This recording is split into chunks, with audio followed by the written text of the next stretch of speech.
Hello friends, welcome to my YouTube channel la education GK में। दोस्तों, आज की वीडियो में बात करेंगे एफिडेविट के बारे में।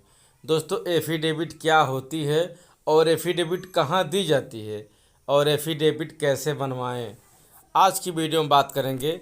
इसके टॉपिक के बहुत ही अच्छी टॉपिक है। अक्सर सुनने में आता है एफिडेविट, शपथ पत्र और बयान हल्फी का नाम आप लोगों ने सुना होगा। तो इस स्टाम्प पर बनता है फ्रेंड्स। तो आइए हम इसको स्टेप बाय स्टेप समझने का प्रयास करें कि शपथ पत्र यानी एफिडेविट क्या होता है। दोस्तों, किसी व्यक्ति द्वारा किसी कार्य को करने अथवा ना करने के लिखित रूप से स्वेच्छा से ली गई तथ्यात्मक घोषणा को ही शपथ पत्र कहते हैं। यानी कोई व्यक्ति है जो कोई कार्य करे या ना करे, उसको लिखित रूप से अगर स्वेच्छा से दे, घोषणा कर दे, तो उसको ही शपथ पत्र कहते हैं, यानी एफिडेविट कहते हैं। एफिडेविट को शपथ पत्र या हलफनामा भी कहते हैं, जिसको हम बयान हल्फी कहते हैं। दोस्तों, यह घोषणा किसी ऐसे व्यक्ति के समक्ष ली जाती है जो विधि द्वारा उसके अधिकृत हो, जैसे नोटरी पब्लिक या ओथ कमिश्नर के यहाँ ही शपथ हो सकती है। दोस्तों, बात करें अगर शपथ पत्र में शपथकर्ता शपथ लेकर यह बयान देता है कि वो जो भी कुछ कह रहा है सच कह रहा है और जो भी जानकारी दे रहा है सही है, ना तो कोई बात झूठी है, ना तो कोई बात छिपाई गई है। और इसके बाद वह अपना दरख्वास्त पर दस्तखत करता है और फिर उस बयान हल्फी को ओथ कमिश्नर और नोटरी पब्लिक से अटेस्ट करवाता है। यानी आप अगर स्टाम्प पेपर करवा रहे हैं, स्टाम्प पेपर पर, तब भी आपको नोटरी शपथ ओथ कमिश्नर के यहाँ जाना होगा, और कोई दरख्वास्त पर है, बयान हल्फी पर है, तो भी आपको अटेस्ट करवाना होता है। दोस्तों, एफिडेविट का इस्तेमाल कोर्ट में भी हो सकता है और अर्ध न्यायिक संस्था में भी हो सकता है। जैसे बर्थ सर्टिफिकेट बनवाने के लिए, शादी रजिस्ट्रेशन आदि के लिए एफिडेविट संबंधित अथॉरिटी के सामने देना होता है। और लेकिन यदि बयान गलत है या जानबूझकर बयान गलत दिया गया है तो वह दावा रद्द हो सकता है। यानी अगर आपका, मान लीजिए उदाहरण देते हैं, किसी बैंक में आपका खाता है और आपका आधार कार्ड, पैन कार्ड, जो भी कार्ड है वह किसी एक नाम से है और बैंक में अलग नाम से हो गया है, तो आप शपथ पत्र के माध्यम से उसको संशोधन करके काम कर सकते हैं। यह दोस्तों शपथ पत्र का प्रारूप है, एफिडेविट का ऐसे ही बनता है। तो दोस्तों, सामान्यतः लोगों ने किसी न किसी तरह एफिडेविट ज़रूर बनवाना पड़ता होगा। इसके लिए नोटरी पब्लिक या फिर ओथ कमिश्नर आदि के समक्ष शपथ ली जाती है और बयान दिया जाता है कि उस बयान को अधिकारी अटेस्ट करता है। इसके बाद एफिडेविट का इस्तेमाल किया जाता है। लेकिन यह जानना ज़रूरी है कि अगर कोई, मान लीजिए, एफिडेविट के द्वारा बयान दिया और वह बयान गलत हो गया तो कौन उत्तरदायी उसका होगा।